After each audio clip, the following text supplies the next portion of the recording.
অনবরত video post করে যাচ্ছেন, ছবি দিচ্ছেন, স্টোরি দিচ্ছেন, তারপরে সফল হতে পারছেন না, নিয়মিত অ্যাক্টিভ থাকছেন। অন্যের পেজে যেয়ে ভিডিও দেখছেন, লাভ রিয়াকশন দিয়ে আসছেন, লাইক করছেন, শেয়ার করছেন, এঙ্গেজমেন্ট বাড়ানোর অনেক চেষ্টাই করছেন, কিন্তু কিছুতেই সফলতার মুখ দেখছেন না। আসসালামু আলাইকুম, কেমন আছেন সবাই? আজকে আমি রান্না করে দেখাবো ডিম দিয়ে বিরিয়ানি, আর পেঁপে দিয়ে মুরগির মাংস রান্না করব, আর সাদা পোলাও রান্না। আশা করছি সম্পূর্ণ ভিডিওতে আমার সাথেই থাকবে। ফেসবুক কন্টেন্ট ক্রিয়েশনে শেষ পর্যন্ত সফল হতে না পারার অনেকগুলো কারণ হলো লক্ষ্য ও পরিকল্পনা ছাড়া কাজ করা। অনেকেই কোনো সুনির্দিষ্ট লক্ষ্য ছাড়াই কন্টেন্ট তৈরি করা শুরু করে। তাদের নিজ বা টপিক সিলেক্ট করা থাকে, তারা জানে না কাদের জন্য কন্টেন্ট বানাচ্ছে, কি ধরনের মেসেজ তারা দিতে চায় এবং তাদের পেজ বা প্রোফাইলের মূল উদ্দেশ্য কি। এই কারণে কন্টেন্ট এলোমেলো হয় এবং অডিয়েন্স ধরে রাখা কঠিন হয়ে যায়। সফল হওয়ার জন্য প্রয়োজন দীর্ঘমেয়াদী চিন্তা করা, লক্ষ্য নির্ধারণ করা এবং আপনার পছন্দের নিজ বা টপিক এর উপর কন্টেন্ট তৈরি করা। ধারাবাহিকতার অভাব। ফেসবুক অ্যালগোরিদম নিয়মিত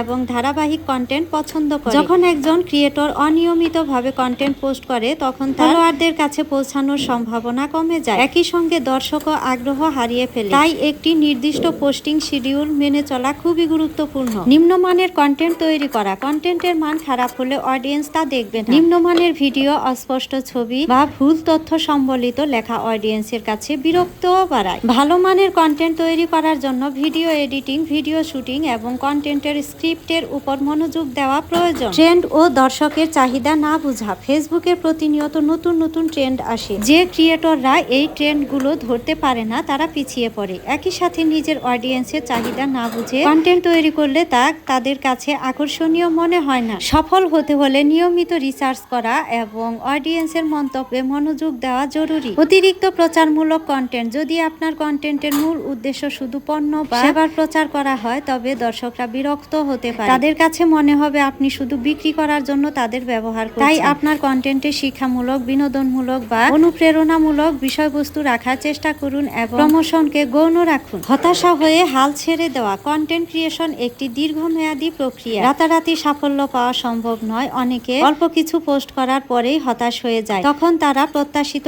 লাইক, কমেন্ট বা শেয়ার পায় না। কিন্তু ধৈর্য ধরে নিয়মিত কাজ করে গেলে একসময় সাফল্য আসবে। এই কারণগুলো এড়িয়ে চলতে পারলে ফেসবুকে কন্টেন্ট ক্রিয়েশনের মাধ্যমে সফল হওয়ার সম্ভাবনা অনেক বেশি বেড়ে যায়। সবচেয়ে বড় কথা হলো 2-3 মাসে এখান থেকে সফলতা লাভ করা সম্ভব নয়। অনেকে হয়তো ট্রল করে বলতে পারে, কি করেছো ফেসবুক থেকে যে এত ভিডিও দিলা, তারপরেও সফল হতে পারলেন? যদি ফেসবুক থেকে সফল হতে চান, তাহলে এই ধরনের কথায় কান দেওয়া যাবে না। নিয়মিত ধারাবাহিকভাবে অরিজিনাল ভিডিও নিজের ভয়েস দিয়ে পোস্ট করলে পরে দেরিতে হলেও সাফল্য এক সময় আসে। শুরুতে যাদের ভিউ, ফলোয়ার কিছুই থাকে না, এক সময় দেখা যায় মিলিয়ন ভিউতে রূপান্তরিত হয়। আজ এ পর্যন্তই। ভালো থাকবেন সবাই।